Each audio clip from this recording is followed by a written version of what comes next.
We are at the Masters Tour, and we are headed into our top 4 right now. We have one more match left to see before we have our grand finals decided. I'm Matt Admirable. I'm joined by Darroch Brown. And Darroch, we got 2 grandmasters who are going to be competing for that grand final spot. It's Tom, it's Dog. How are you doing today? I am doing fantastic. That last series was so exciting at the end. I was sitting just over there with Dog watching the game, and I mean, Dog, I think for semi-selfish reasons, was hoping that Gallon would go through to the finals because he is very favored up against Gallon should he advance. But as you can see here, our semi-finals with Gallon advancing through to the finals already, Tom versus Dog to find out who will be his opponent.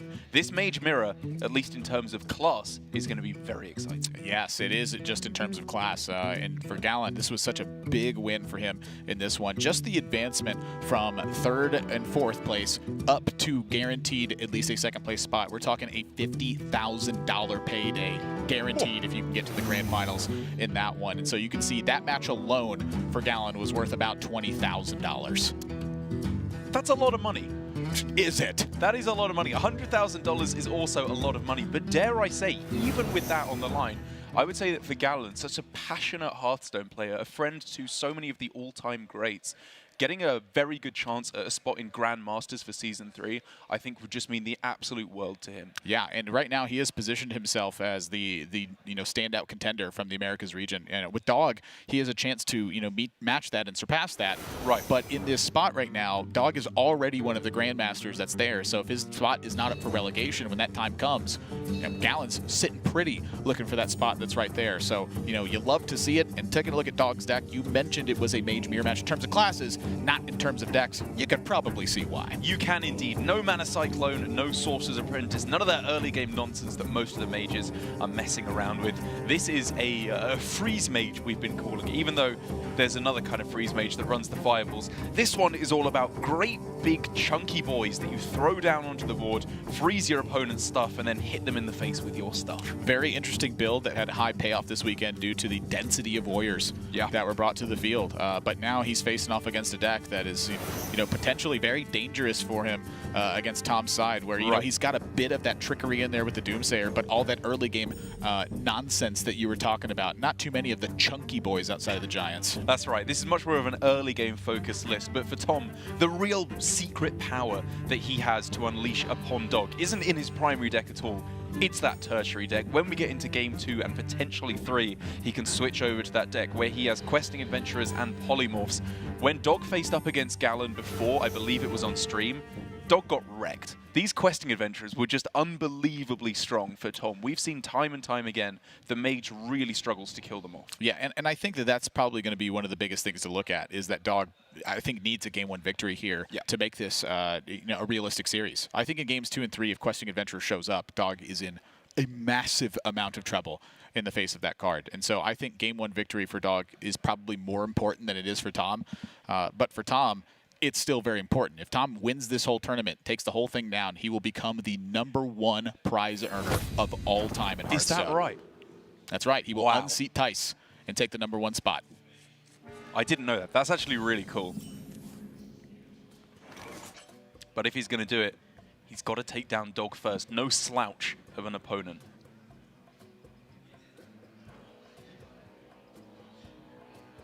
Dog hit with a kind of interesting hand, because, I don't know, whenever we see Dog starting hand, they always look pretty weak, to be perfectly honest, because he doesn't have a lot of the early game just threats that you can throw down in a Mana Cyclone mage, like the Sorcerer's Apprentice, the Banana Buffoons.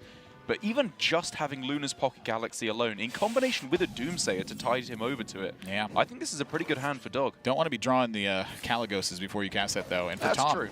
This was an interesting spot for Tom where he starts out thinking the whole turn about the magic trick. What am I looking for? What am I thinking about? I don't want to see the options and trick myself. I want to think about what are the priority of outcomes that I have.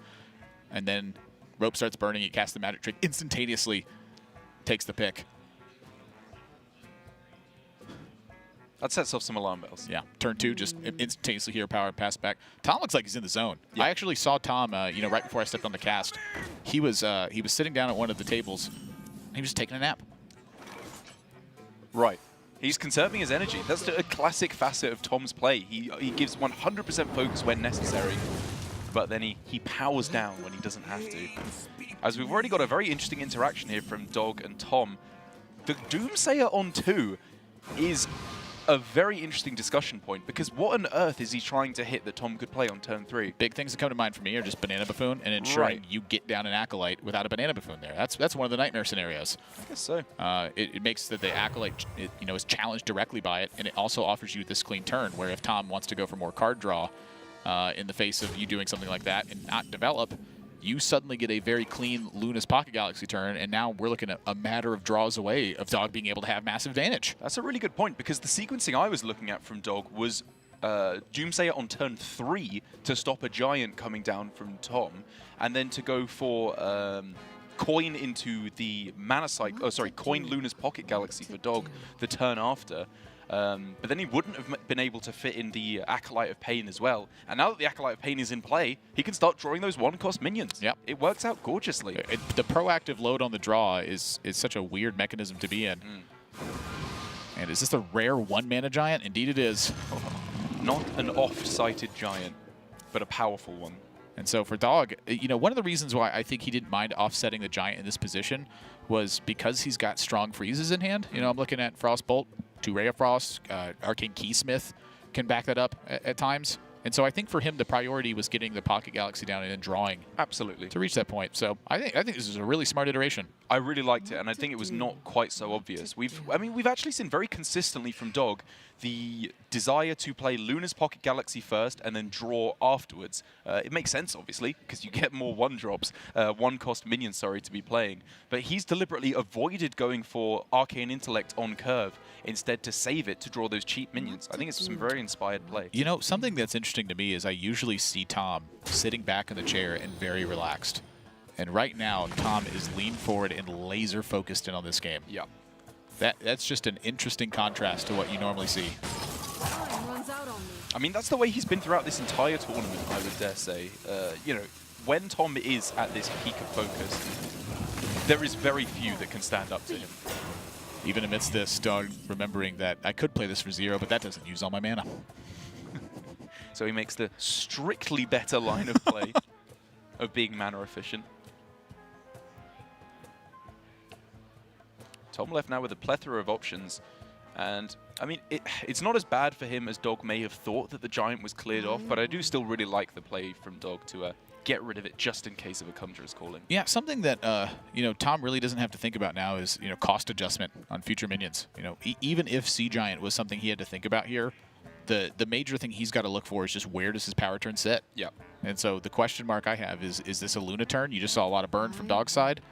Is it, try to build to some weird position where maybe you get to land a Khadgar or something? There's a lot to be going for. Not sure.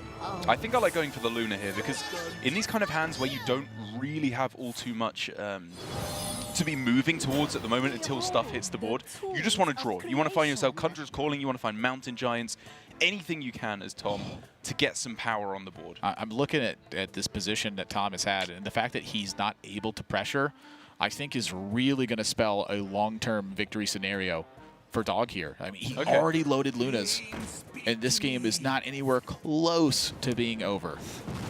Tom could start to do some really powerful stuff on these turns, though. Dog is loading up on the board, but because of Houndmaster Shaw... Are you kidding? What? It's not even that Houndmaster Shaw is good right now. It's really not that strong right now. But next turn, it's insane. That's ridiculous. The one-cost minions that he has in deck that he can draw with the Arcane Intellect. If that doesn't die, Tom's just going to get his whole board cleared. Yeah, I mean, this is like alarm bells time for Tom. I mean, he has to make something insane happen now. It went from looking like, oh, Tom needs a good string of draws to...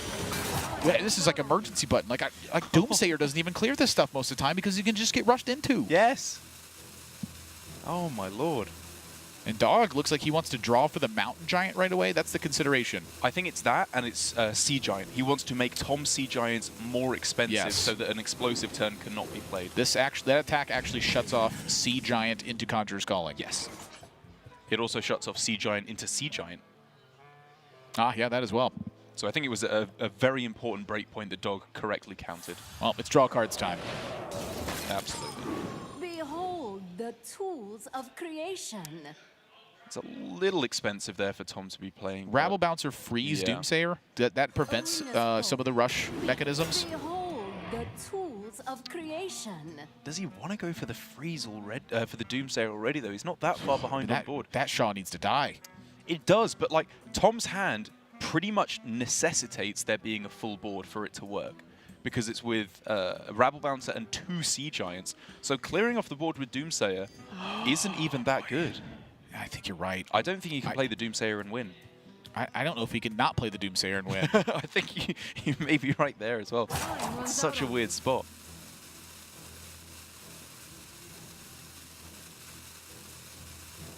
But he can't play the Banana Buffoon without overdrawing cards as well. Seriously, this is like the position that Bloodyface was in at Worlds, where Houndmaster Shaw got summoned. He never, ever, ever got the board back, wasn't even close. I guess you're right. I guess I'm just underestimating how powerful Shaw can be. But again, Tom's entire hand needs these minions in play to do anything. So right now, Dog cannot clear the Doomsayer.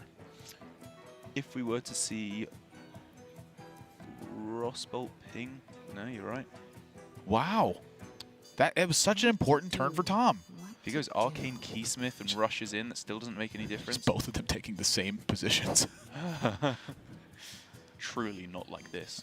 Apparently that's the key to focusing right there. Let me try it. That didn't work. Gosh down it. Yeah, so just set the secret. I mean, What to do? it's a reset board initiative, Tom. But then the onus is very much on Tom to capitalize on an empty board, which his hand doesn't really do at the moment. We could see double Banana Buffoon. Maybe he can go for a big a big Mana Cyclone turn. Well, this is an interesting choice. Does Dog want to try to mirror entity and perhaps duplicate a giant that Tom is playing, or does he want to use Spellbender and try to rip away a Conjurer's Calling? Oh, I think that was the mirror entity.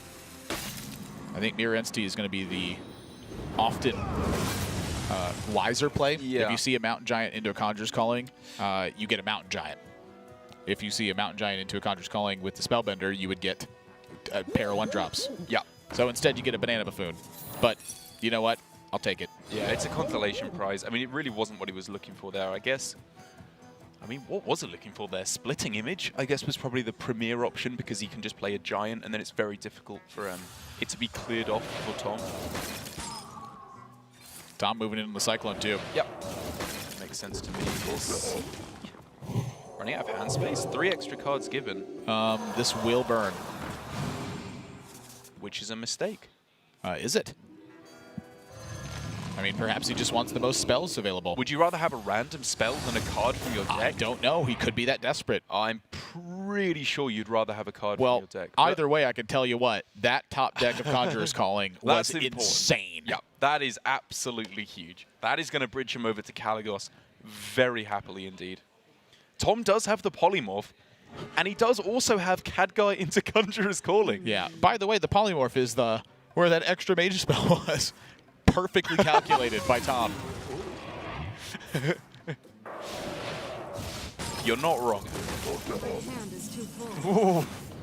Ooh. Ooh. That's a bad burn. That's a really bad burn. I don't know how Tom wins this. So we could see Khadgar, 5-mana Sea Giant, and then you're one off of playing Conjurer's Calling. The big problem I have right now is that Tom is just in a spot where in the freeze war, he just loses. Yeah. Like, I think that's exactly what he was thinking about, was very unlikely to burn a Frost Nova. I just need board freezes if this game's going to be won. Dog has that natural advantage.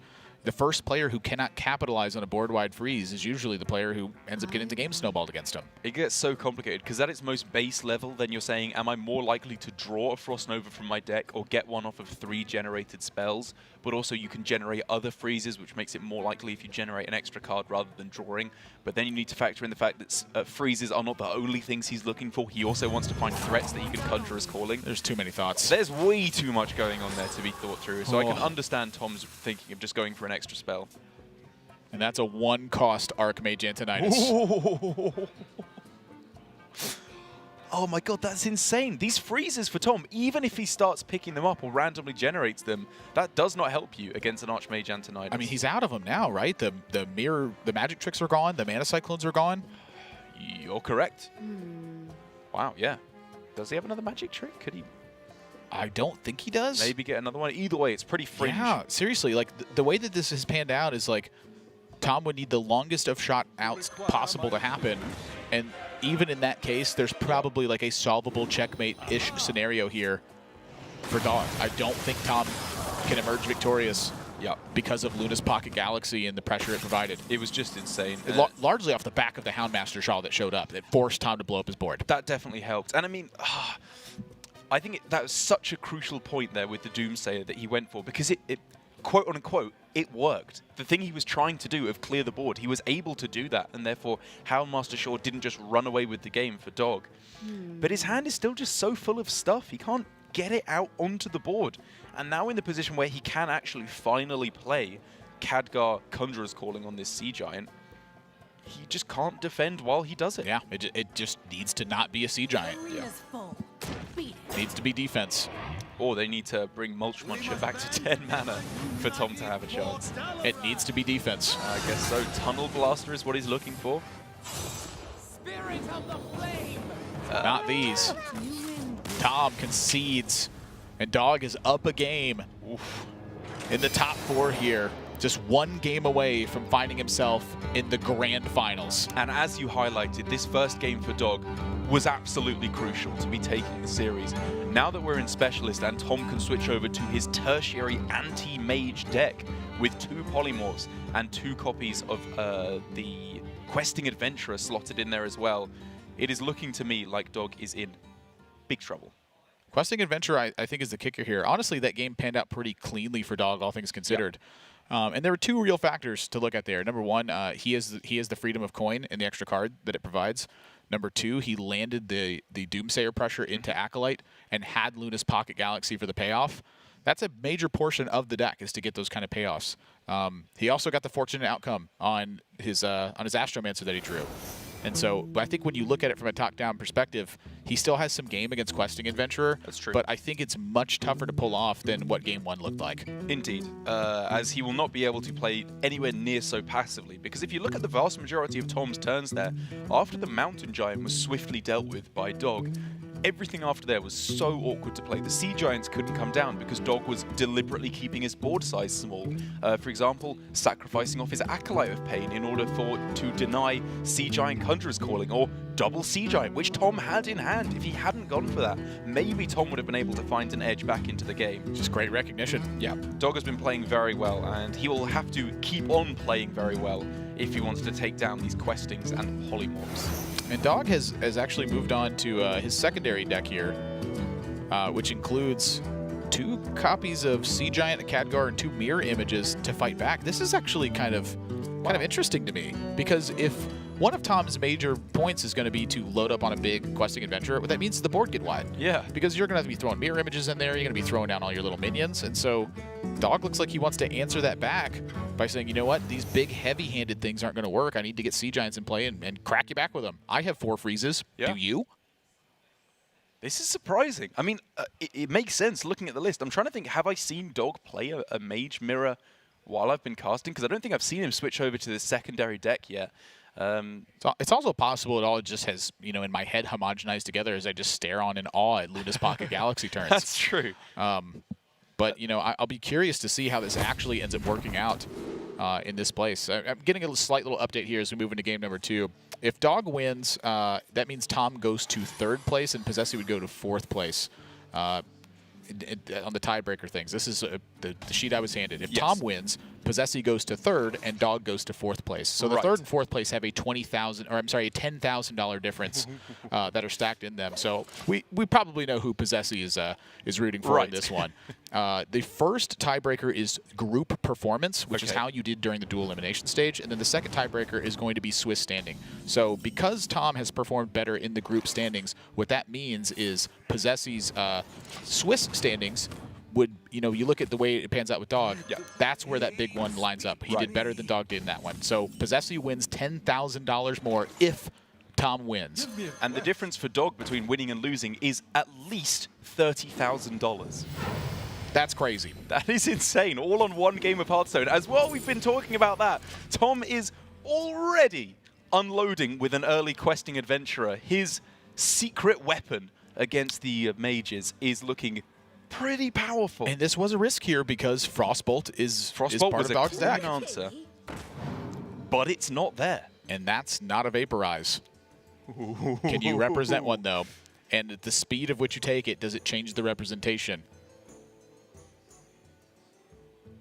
Look at how intently Tom is focused in.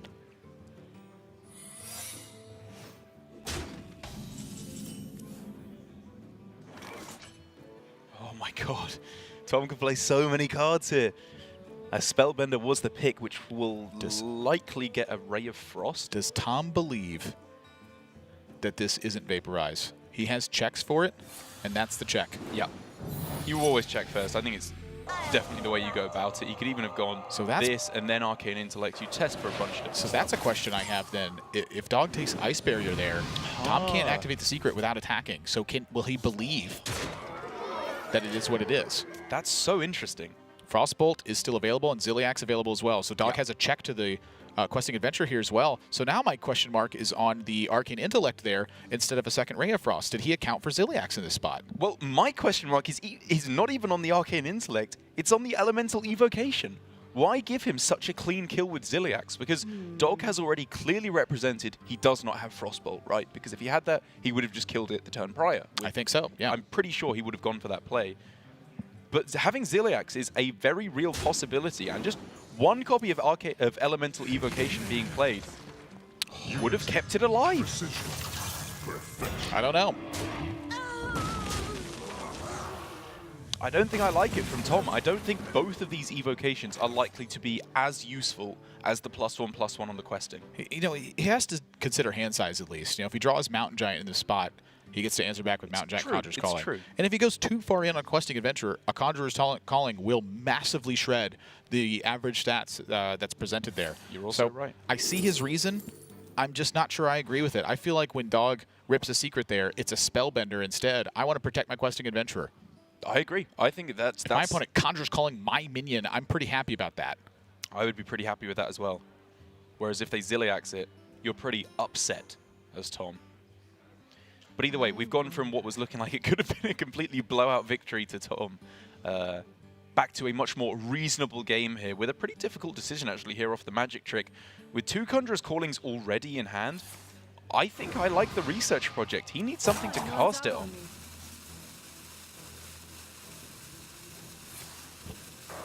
10 in hand.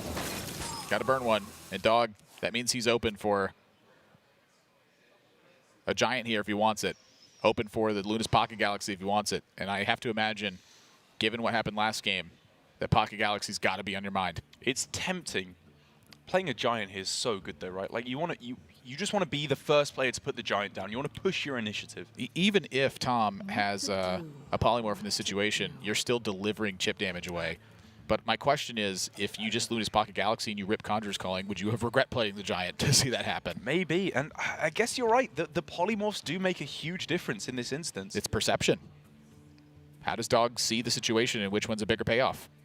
This is such a tough spot because, like you said, if he picks up the Conjurer's Calling afterwards and can just go Giant Conjurer's Calling, maybe even with the Khadgar thrown in there as well, he's kind of just winning the game on the spot then. But again, the disruption, if Tom spends 4 mana, that's usually good. Another excellent point. And maybe he doesn't have the polymorph, which he doesn't. It's just, in my opinion, this is just 2 good plays for Dog. Yeah. It's tough, but both of them yield pretty positive results. I'm very worried for Tom. Ooh, he does have the ability of questing Frost Nova, which obviously we can see there is the check for very cleanly in the Frostbolt. But Dog didn't have it earlier on in the game, so the odds of him having drawn one are not extremely high. So look at how the posture of Tom just changed as well.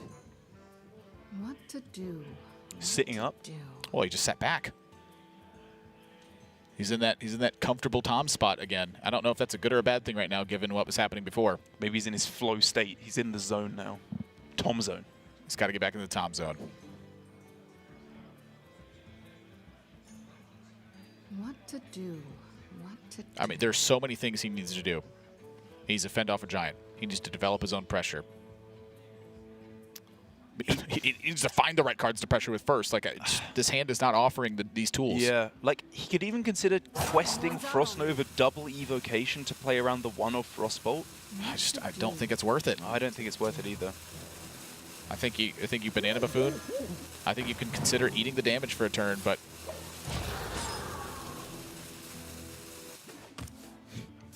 Before we see a wave of one bananas lull, this is to not overdraw a card. that's not a good look from Tom. That tells me Tom might have been resided to his fate at this point. This is just going from bad to worse for him. Without even having a copy of Doomsayer in his tertiary deck, his ability to seize the board back is very, very difficult. It's just such a massive freeze advantage Yeah. to Dog. I mean, he has the freezes in hand as well. So Tom expended a freeze to try to set up a turn. That's already a decision you don't want to have to make, but he felt he needed to. So now you look down. A second freeze is necessary to continue setting up your play. There's no freezes left. How are you going to deliver lethal pressure that way? He's really going to struggle to. But this is the miracle build of Mana Cyclone Mage. It can do some truly disgusting things. And Luna, the Stargazer, might just be his way back into this game. The longer he waits, the worse this Luna gets. Yep. Tells me he may be not eyeing Luna. Runs out on me. These are just not especially strong plays. 3-1 here is, it stings. Yeah. He's trying to find a Sea Giant setup, and maybe something crazy happens there. And so he knows that he has to have the Sorcerer's Apprentice on board to stick, and I think Dog is going to sniff this one out and just kill the important minions. Yeah, I don't know. Like, with no more, like, he has to get more freezes to have a chance in this game, I think. And I think that comes from playing Luna and drawing through to a Mana Cyclone to generate more freezes. I think his hope is that he's able to do it next turn, that the Sorcerer's Apprentice sticks this turn. That's fair. And go from there. I think it's a desperate situation. I don't mind Tom's call. I think that he had a lot of calls in this game, and for me, my question mark is the Questing Adventurer. Did he play around the defense measure from Dog too strongly? Too strongly? I don't think he played around it enough. Well, I think the defensive measure that he was thinking of was Conjurers. I should have been more specific. Right. Thinking about Conjurers calling specifically from Dog. Right. Did he play around that too hard by keeping the Questing Adventurer in a pretty prime state? To say that the trade-off of hand size is worth it, I guess that's a subjective call, but I don't know. It's so easy for me to be results-oriented, and because I can see the cards that were in Dog's hand. But I think that turn 5, your opponent can play Ziliax. It's just such an easy break point that you can decide to. That one elemental evocation, both of which have been in hand for the entire game as well, I point out, could have kept Tom in this game. Dog, he's going to look to close here. Just focus in and go, you know what? Don't make a big error. If he's error-free, if he's major error-free for the rest of this game, he's probably home free. Yeah, I would agree with that, especially with the 2 Frostbolts in hand. It's looking more and more like he can just get the burst damage through. Yeah, I mean, that's something to think about, too. The burst damage of Frostbolts versus taking care of the Luna right now. I hate leaving Luna up, but I saw Dog do it during the Swiss rounds, and he won very decisively in the face of it. Runs out on me. Don't leave it up here, though. Like you said, he's so far ahead. How does he lock out this game from Tom? And I think this is probably the best way to do it. Getting the cheaper minions with Luna's Pocket Galaxy, just in case Tom can get some kind of a miracle way back into this game.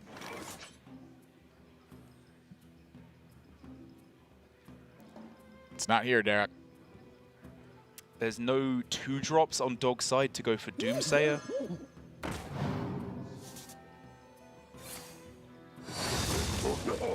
That doesn't do it. That doesn't do it.